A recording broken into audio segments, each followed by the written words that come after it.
Hey everybody, it's me, Edward Jones, back with a new video. This is another open carry report for March 16th, 2024. If you're new to the channel, I do these reports every month just to talk about my experience with carrying openly in South Carolina. From the last video I did, that I posted back in February, there's something interesting happening. Right after I recorded that video, I went to Wendy's to grab something to eat. I got my food. When I went up to go get a refill at the drink machine, there's another guy who just got from the register who wanted to fill his drink up, and we kind of going back and forth, who's gonna go first, and I say, hey, look, I'm not in a rush. You can go ahead and get your drink. And he was like, hey, he said, no, he rather than argue with someone who has a gun on his hip. So so friendly banter like that I actually like. It shows that there's a everything's not all serious. There's a lighter side that people have, even with someone who's carrying a pistol. Some people, it's easy to to get tensed up and not too afraid that you're going to offend somebody. But no, I'm not someone who's out there trying to threaten anybody. I'm just going about my day, eating a cheeseburger and carrying a 45. What was cool was there was a father and son sitting right next to the drink machine, and the son had the son gestured over to my gun, and the dad talked about it, and him and his father, we were talking just a little back and forth, just talking shop about guns and what we carry. He actually gave me his card. His name is Chris Mose. This is his business. Hope you can see that. Try to see if we pick up on the camera, but it's a little blurry, it looks like. But he does Local Fellas Plumbing and Gas LLC, serving Columbia and surrounding areas. His website is called Local Fellas Plumbing and Gas.com. And it's Chris Mose, a master plumber. If you're in the Columbia, Lexington area, give him a buzz. His number is 803-479-9190. So I figured I'd give him a shout out to help him out with his business. He was a very friendly guy. He talked about churches we go to, just our experience with carrying, things like that. I'm trying to think. Then this next thing that happened a few days ago. I walked into a pawn shop because I'm looking for a 120-volt welder.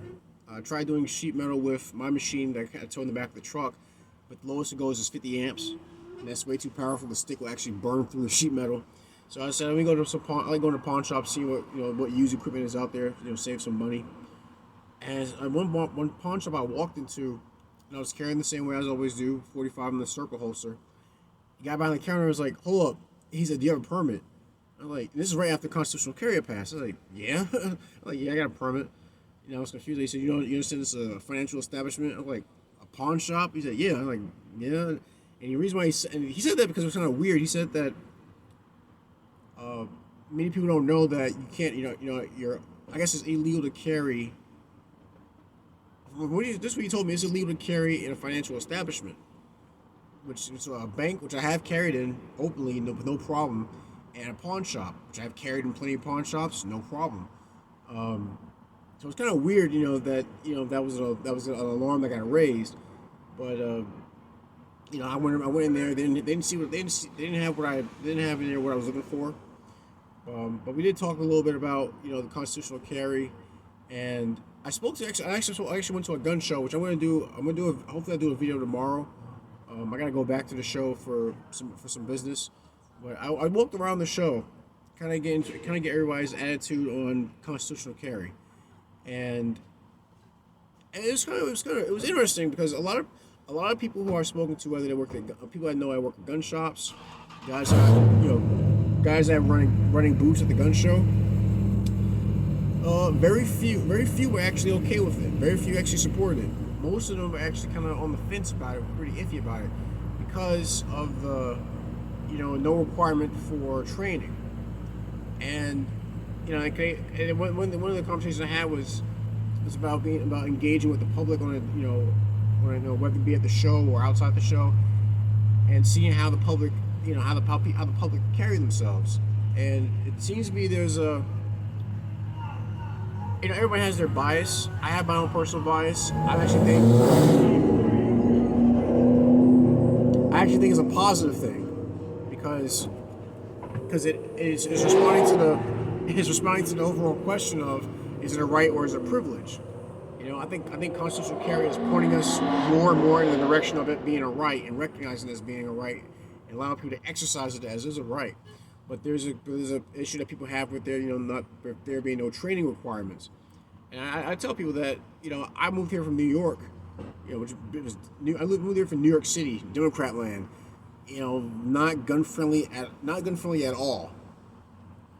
But I took the time. But when I moved down to South Carolina, I was kind of disappointed. So I thought I'd see more. I thought I'd see guys right here walking around guns on their hips. Like, what gives? So I felt I felt cheated in a sense. So what I did was I took it upon myself to actually study firearms, study different types, how they work, the laws surrounding firearms in this country, the laws surrounding firearms within the state, different uses, different calibers, different models, different company reputations, things like that. I took the time to do all that because I wanted to be because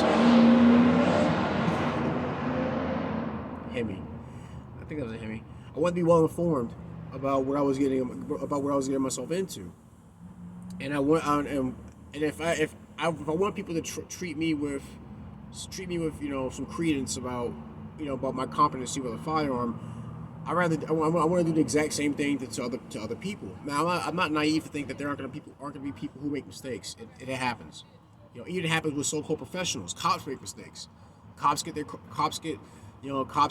negligent discharges. Cops have their guns stolen. Cops have their guns stolen out of their cars. It happens. But to think that everything stops at the training itself, that you're taking this real short course, is a big mistake. Training is something that must be kept up with on a continuous basis in order to be more proficient as time goes by. So I think the concern about training can easily be remedied by encouraging newbies to learn as much as they can about firearms, learn as much as they can about concealed carry if they choose to conceal carry, learn as much as they can about open carry, learn as much as they can about the local laws, learn about different firearms, different cartridges, what may be best for them, what may not be best for them. And if you're a gun person and you encounter these people, take them out to the range, teach them yourself, because that's the only way we're really going to be able to change public perception about members of the public being armed. We don't need a training mandate. It should be a community effort to train people on our own time, to encourage people on our own time to learn these things because of how important it is, not just their safety, but the safety of other people overall. But yeah, that's my experience with open carry for the past month. Please, guys, share your thoughts. Leave a comment in the comment section. Like, share, and subscribe. How has constitutional carry changed things for you in the state of South Carolina as well as in any other states? I know Louisiana, they became state number 28, but theirs doesn't become enacted until July 4th. If you already live in a constitutional carry state, please share your thoughts. How's the experience been? Love to read people's comments and respond to them. If you want to help out with the channel, go to my YouTube homepage, look for the PayPal link and the Cash App link. I'm still trying to see how can I get this figured out with having the link. I need to include the link in the description box so that it just makes it more hassle free. If anybody wants to support the channel. Any gripes, complaints, send me PM. I'll see if I can address them. But that's my video. It's another open carry report for March 16th, 2024. I'm Edward Jones. You guys take care. Be safe. Stay strapped. And God bless.